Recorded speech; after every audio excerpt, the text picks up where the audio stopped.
personally a fangirl moment for me to have you here. How did the journey begin for you? So you wouldn't believe first time that I camped. That night was very scary for me because Welcome to the second episode of Mountain Days. Mountain Days is your one-stop destination to get all the information you need either to get started in your adventures in the mountains or to take them a notch above. I'm your host Mauna Nanaya, a travel blogger, motorcyclist and a content creator. Today's episode is especially close to my heart because it's about motorcycles. I was 13 years old when on my birthday my dad asked me, what gift do you want? And I told him I want to learn to ride your RX 100. It took him 3 days to teach me, and a part of my story started that day. On those lines, our guest today is someone who inspires the world with her motorcycling achievements. She has ridden through 22 states of India solo in 2015. She rode from India to Australia, and in 2022, she rode through 25 countries in Europe. These are just a few of the things I can say about her. Let's welcome Canada Lewis. thank you so much. It's personally a fangirl moment for me to have you here in front of me and be able to talk to you today. Thanks for coming. Thank you. I'm so glad to be here and talk to you. We've been talking on Instagram for Instagram, yes. so long and finally get to see you. So you might have already answered these questions, but I'm going to start with, how did the journey begin for you? So the first memory I have of a motorcycle was when I was a baby and my dad would let me hold the handlebar while I sat on the tank of the right. motorcycle. And I think it all started for me from there because I would get to throttle, and then as it progressed I started being a pillion with him, and we would do a lot of trips from Hubli to Goa. I was going to ask, was it from Bangalore? No, from Hubli. It's just like 200 kilometers, so super short trips. We'd often go to the beach and stuff, like small getaways with my family.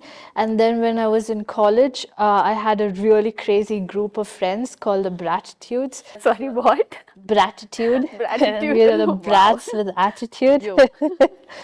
So all of us had very little money at that time, but we would all pool in together, use it for fuel and money to have a small barbecue at whichever place we went to. Wow. So almost every day after college, we would do like 50 kilometers or 80 kilometers to a waterfall, to a river or something like that, just like get away from the city. And I really enjoyed my time in nature and like just exploring all the beautiful places in Karnataka at that time. So that's how it basically started for me. And then when I shifted to Bangalore for work, my manager at my first company happened to have 10 motorcycles. So he was like, on every weekend after work, we go riding. So that's a the cool journey. manager. Probably give his contact details in the description. So when was your actual first motorcycle that you owned? Was it in college that you used to take your motorcycle out with your friends? In college, I always used to borrow my friends' motorcycles, definitely boys who would come and give me their motorcycle keys. Okay. And I was very lucky that way because when other women would like ask them for the bike keys, they would never give it to them. But I don't know how they trusted me because it's a very important thing, right? Yes, it is. Boys do not part with their motorcycle keys. But yeah, after borrowing for many years, in 2012 was when my dad gifted me a motorcycle for my birthday. Wow. But within a year, I kind of like paid him back. But I was super happy that he did something like that for me. It just kind of like motivated me to follow what I love and continue riding. Yeah. So if I know this correctly, you were in an IT job before, right? So what made you take motorcycling up full time? Was it a gradual transition or was it just one day, I'm just going to do this? So I worked in a corporate office for 6 years, but the first 4 years while I was working, I used to ride a lot. Like after office, go on a ride. I used to train women how to ride as well. Nice. I trained about 150 women in Bangalore how to ride motorcycles. And this is all with a full-time job? Yeah, this was all with a full-time job. And gradually, I was also like building my social media platform. Like I did not know that even existed. So when I got to a point where I knew that the social media platform is like overpowering my my full-time job, and I knew that I could like sustain it with another source of income. And also I couldn't stay in an office like for too long. I just wanted to get out there, be out and experience things.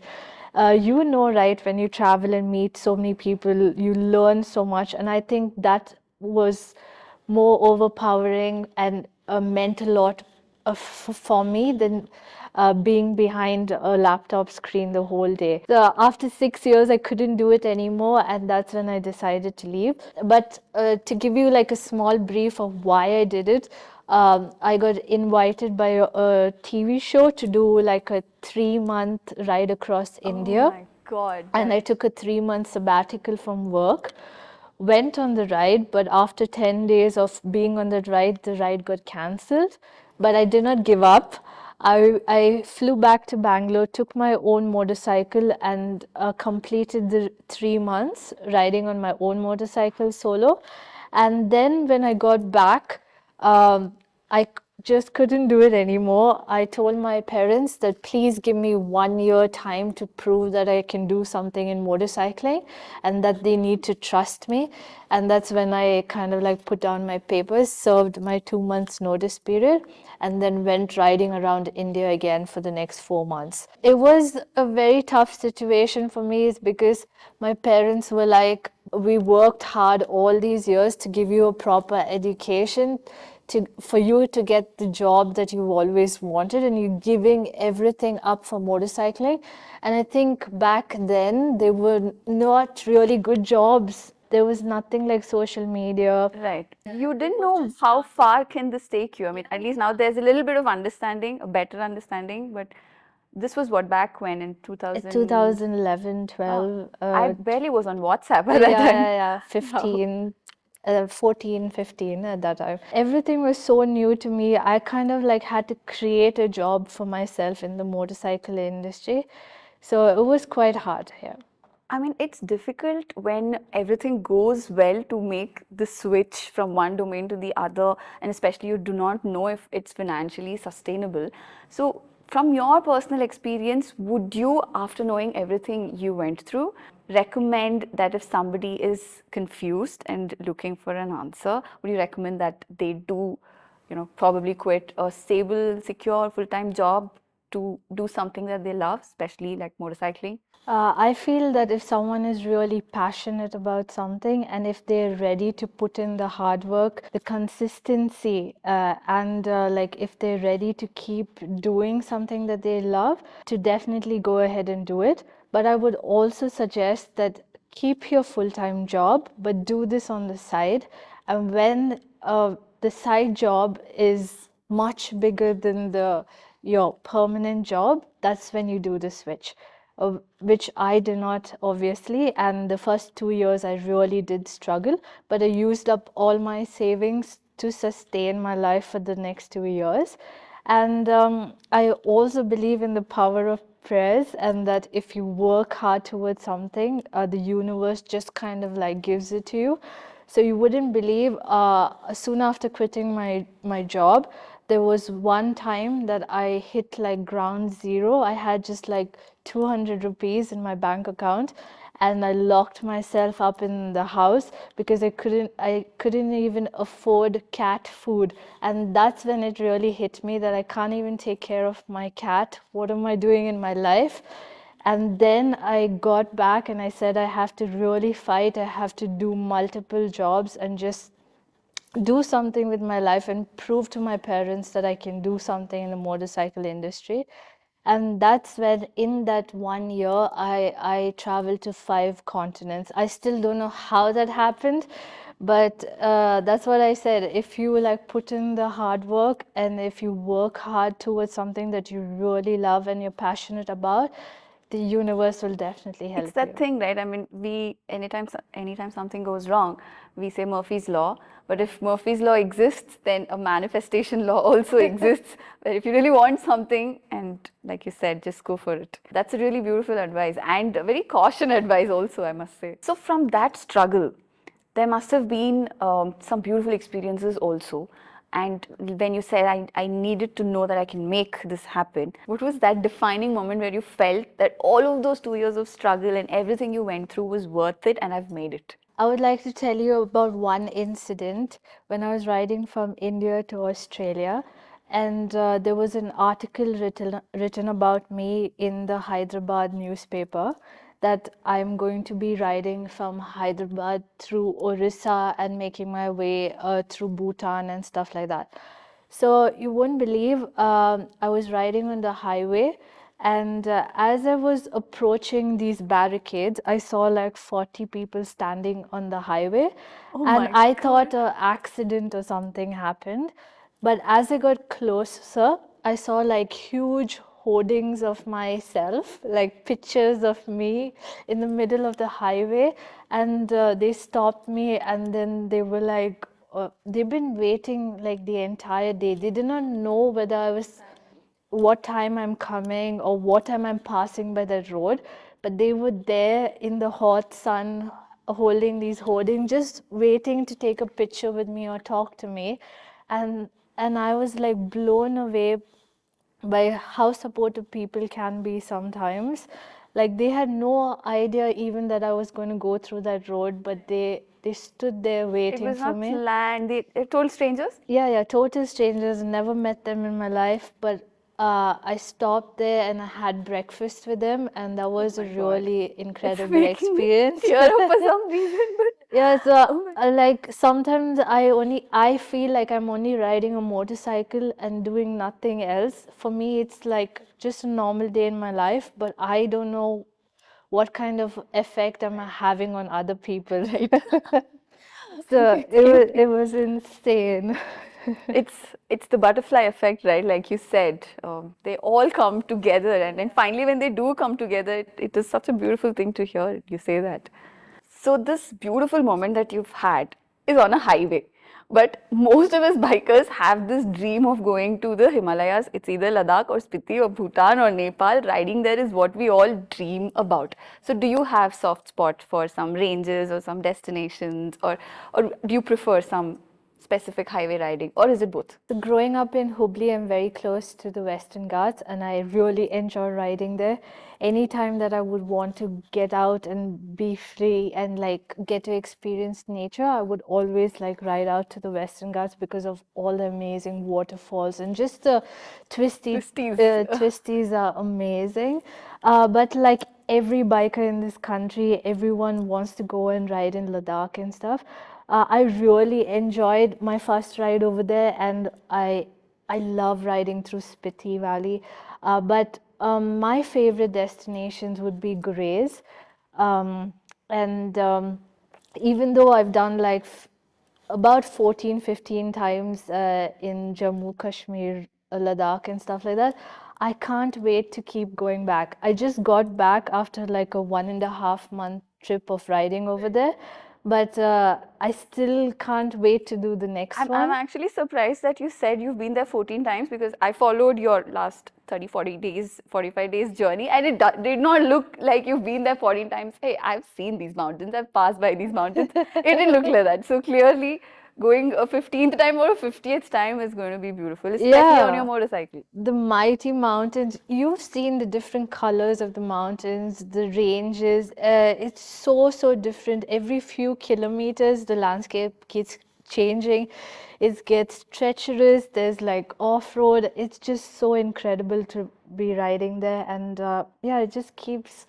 And also these nostalgic moments, right? Like even on your 50th ride, you will remember the first time when you passed by and how it made you feel. Yeah. So mountains are always going to be special. Yes, always special. And I'm glad that I did these regions when it was raw, because now the roads are getting all tarred and it's Tunnels getting very everywhere. easier to ride. Yeah, but earlier was very special. So I have seen a lot of your posts where you're camping. So I'm assuming that they are not just for the gram. So I hear you actually ride and camp in places. What is that like? Because I would love to do that, but I'm terrified. We do not have proper rules, and I do not know where I'm camping. How do you find these spots, and what is this experience like? Okay, so when I rode from India to Australia, I camped for 2 months while I was in Australia. But so that's where I started camping, okay? But it was easier for me to start in Australia because they have like Designated areas. camping spots with a toilet um or like a washroom, like what do you say, like a dryer and You have this setup ready for anybody to camp yeah. on the outdoors. Yes. They're very outdoorsy people, right? Yeah, Australians are very outdoorsy people. But yeah, there are designated camp spots, but you could also bush camp. So basically, you can like find any spot that you like out in the bushes and you can set up your tent and you can camp there. So that's where I actually learned how to camp and I got really comfortable camping. But it wasn't always the case, you know, like the first time that I camped. That night was very scary for me because like at 2 o'clock in the night I opened the tent and I wanted to see the stars because everyone wants to see the Right. stars, right, in the night. So I opened the tent and I had this torch on my head, like the head headband. torch, yeah. Poses from Decathlon. Yes. As soon as I got out of the tent and I looked up, all I could see was eyes looking back at me. What? And that freaked me out. And I like closed the tent and I went and I couldn't sleep the whole night because I'm like, who the hell is this looking at me, like full eyes all over? And then the next day morning I woke up and then I went and I asked the other campers that were around what was these eyes, and then they were like, oh, that's nothing. In Australia we have a lot of possums with like huge eyes, so they're always like sitting on all the trees and they're looking down at you. So when you like put the torchlight on them, it looks scary, but they're not actually scary. So from then onwards, I kind of like figured out that animals are not going to hurt you. So all you have There's to only be, one animal yeah, that can. all you have to be a little worried about is humans. So whenever I'm in India, I usually camp at people that own estates or like Some private spaces? yeah, private spaces. And now there are a few campgrounds that you can rent as well. So that's where I camp. But now I also carry my camping gear at all times because sometimes when I don't find like a hotel or sometimes when I get lost doing trails and there's nowhere to go but you really have to stay the night, I pitch my tent, and usually because it's a remote place and no one's going to be around, so it's absolutely fine. A lot of people, when they talk about motorcycling and going out there and riding, forget this one important aspect, is what I feel, because I clearly forgot about it for the first 2 years of my life, even when I was riding. That is gears. So, what is your take on it? I mean, we also keep telling people that riding gears need not be the most expensive ones, and there are different grades and levels available. But also, it is important to be bare minimum geared up, right? Suited up. So, what is your take? And how did you start? As in, when you started riding, did you have everything sorted, or did you eventually figure it out on the go? Yeah, so gear is the most important thing for a motorcycle rider, and I figured it out on the go because when I started, I grew up in Hubli, and even till today, not many people wear helmets. Helmets. But yeah, that's how I grew up riding without a helmet. But as I continued riding, as I kept meeting people and experiencing things on the road, I realized how important gear is. Like there was twice that someone actually like lost their life in front of me only because they weren't wearing a helmet, and that's when I realized the importance of just a good helmet. And that's when I started riding across India promoting this aspect of wearing good gear, because like a lot of people invest money in a motorcycle but not in their gear. But gear is very, very important. All I can say is like whenever you're buying a motorcycle, always remember that you need like a good helmet, a jacket, even a pair of gloves and boots is the most important thing. Like, I can't tell you how important these are, because if you're wearing the right gear and even if you have a fall or something, you can just immediately get back up and continue riding. But without these things, you're gonna like have to wait in a secluded place or like stop your ride for a couple of days for it to heal and stuff. I'll give you one incident in Bali when I was riding. I had stopped, offed my ignition, and I was waiting at a red light when a truck came full speed and banged into me, which is why I flew across the road.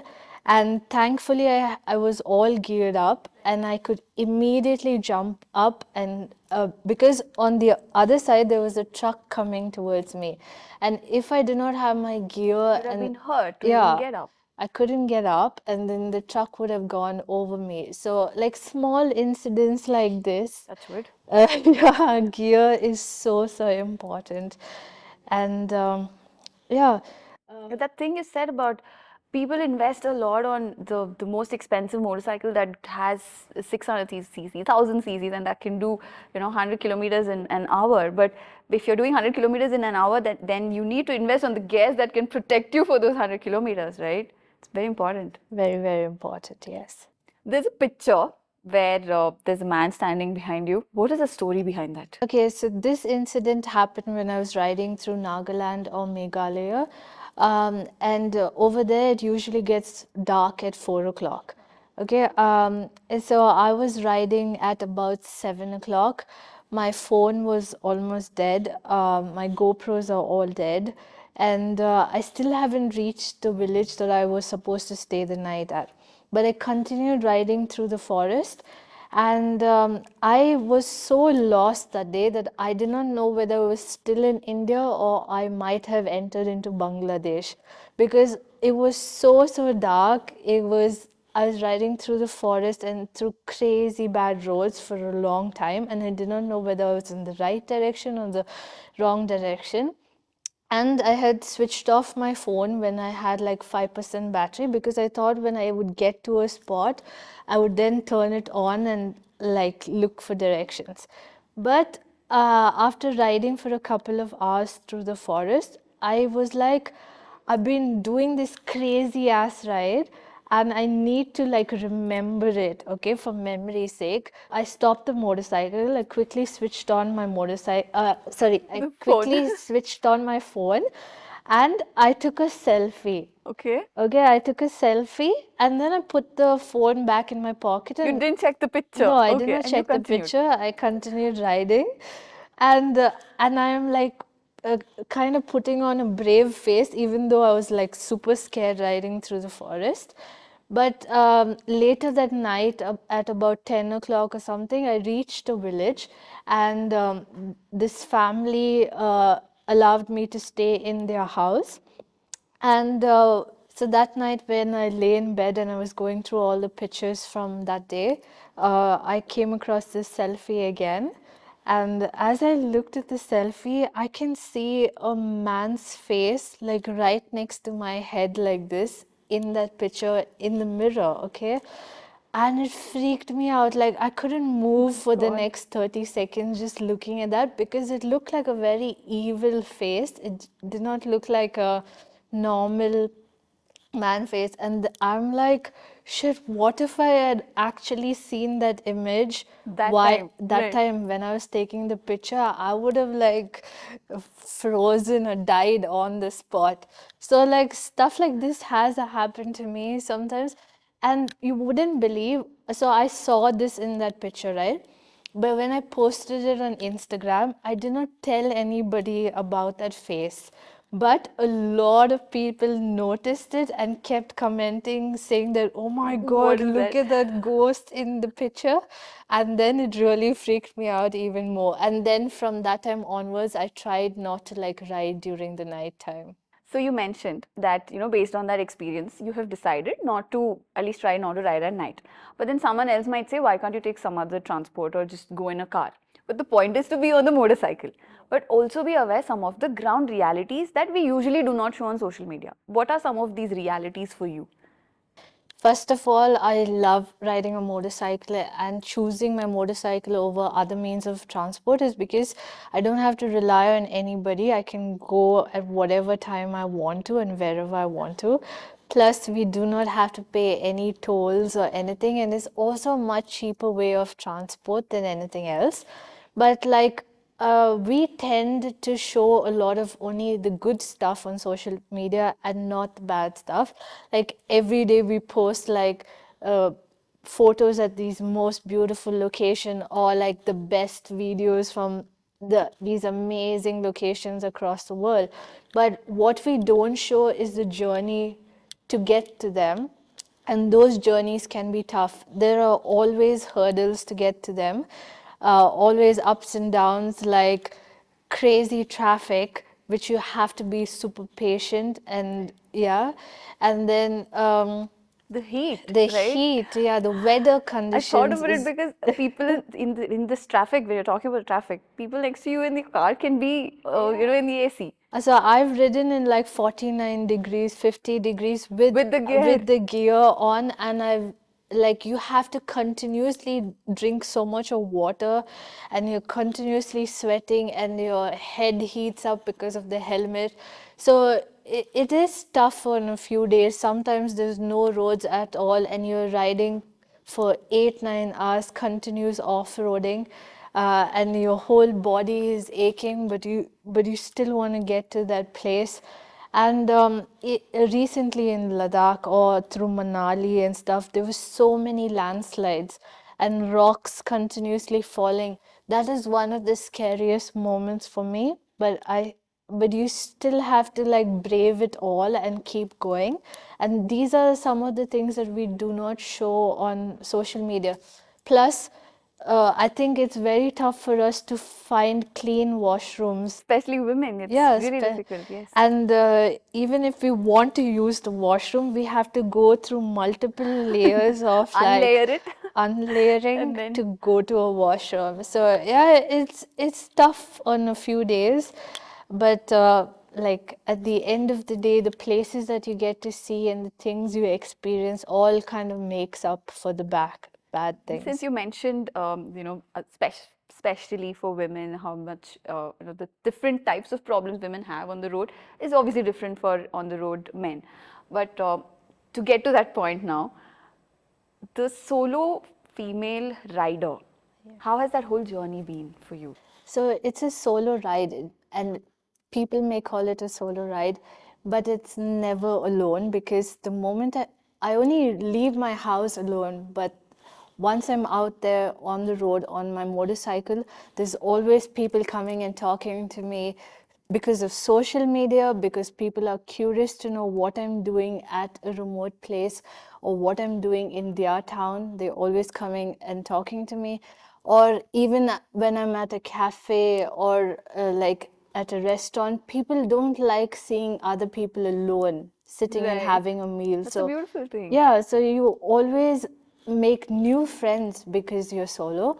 And so even when I had trouble with my motorcycle or had a puncture or something that went wrong, the truck drivers would often stop and like even burn their hands sometimes to help me. So I've had help from everybody, and which is why I don't consider solo rides as solo, because there's a lot of people on the journey, and that's the most incredible thing. And I think that I would never have gotten to experience it if I was traveling with someone else.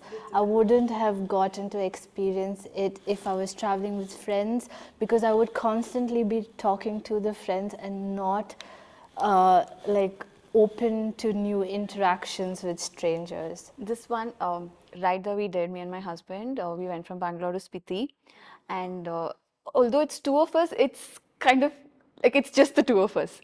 So everything around that a solo person goes through, we go through, but together. And we were putting up our luggage. We had these saddlebags, and the manual saddlebags. We have a lockable ones now, but we had these ones where you should put the buckle in and then tie it up.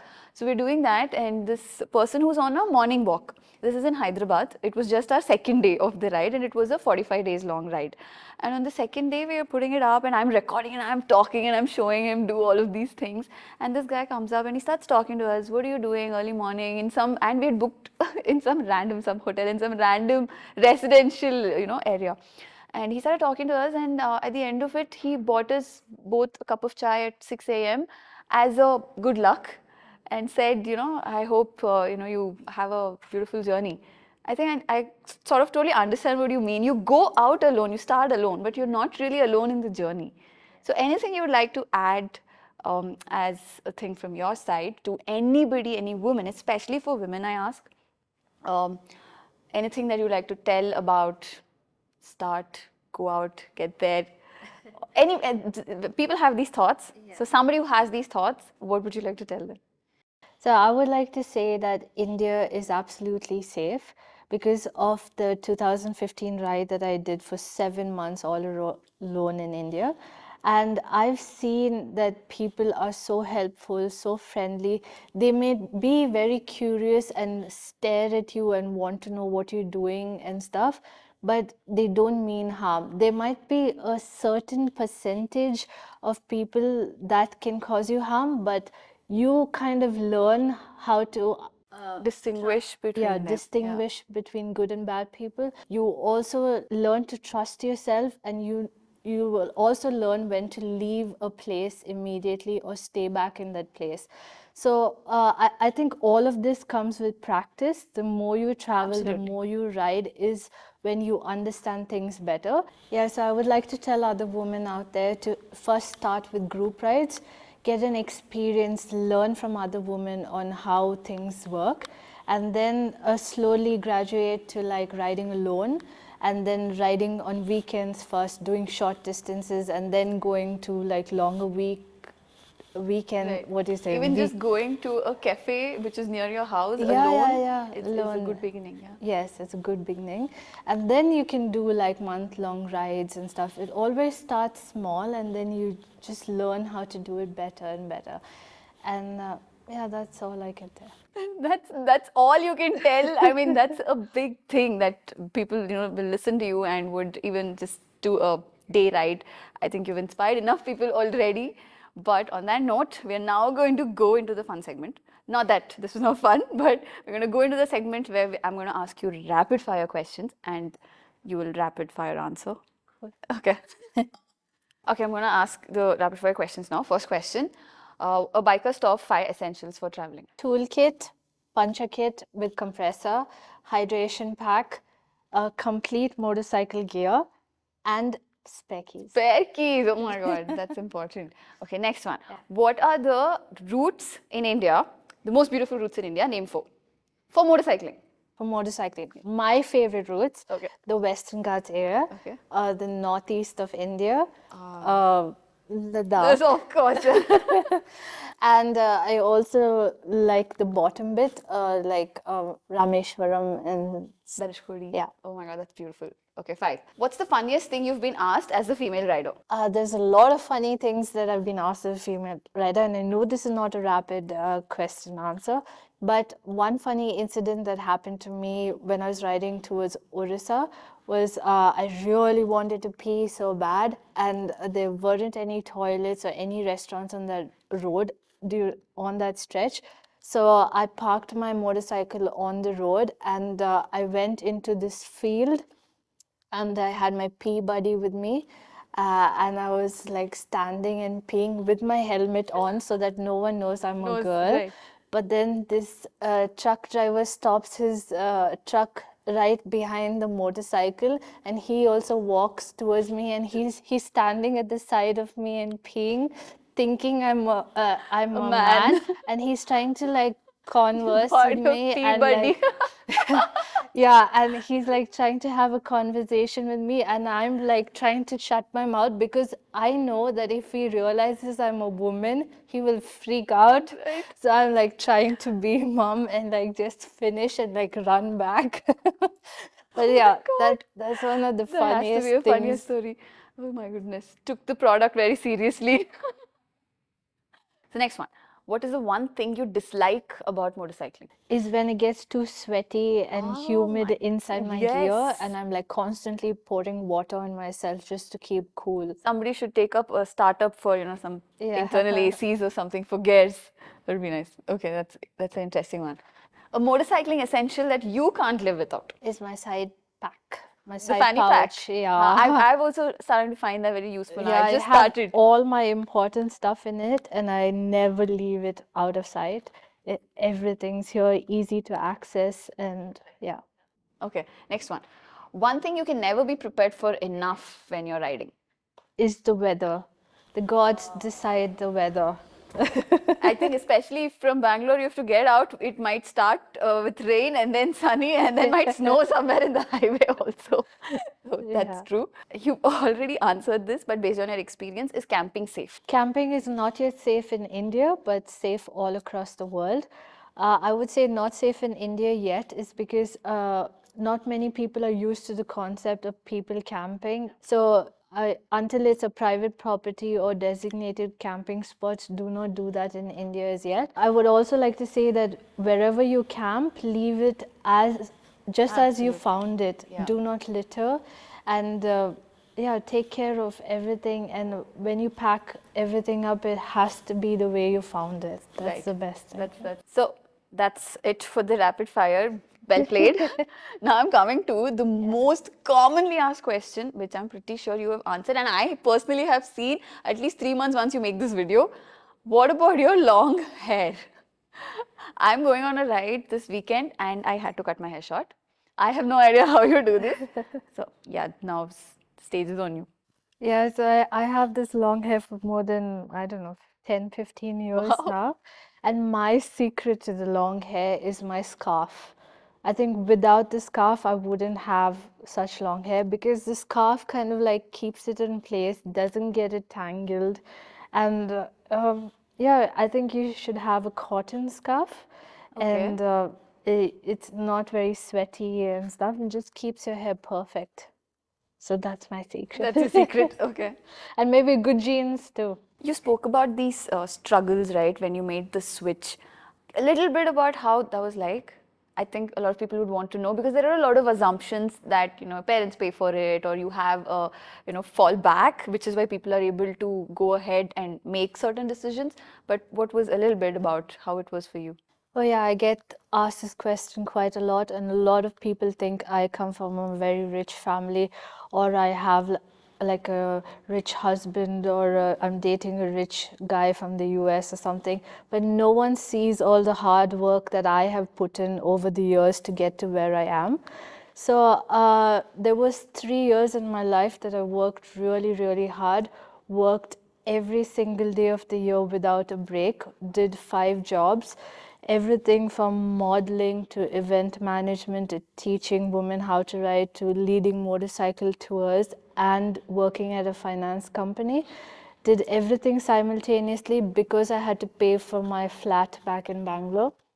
And This is for rent and food. It's not even for anything else luxurious. yes, and I grew up from like when I grew up, we stayed in a house called a matchbox house because of how small it was.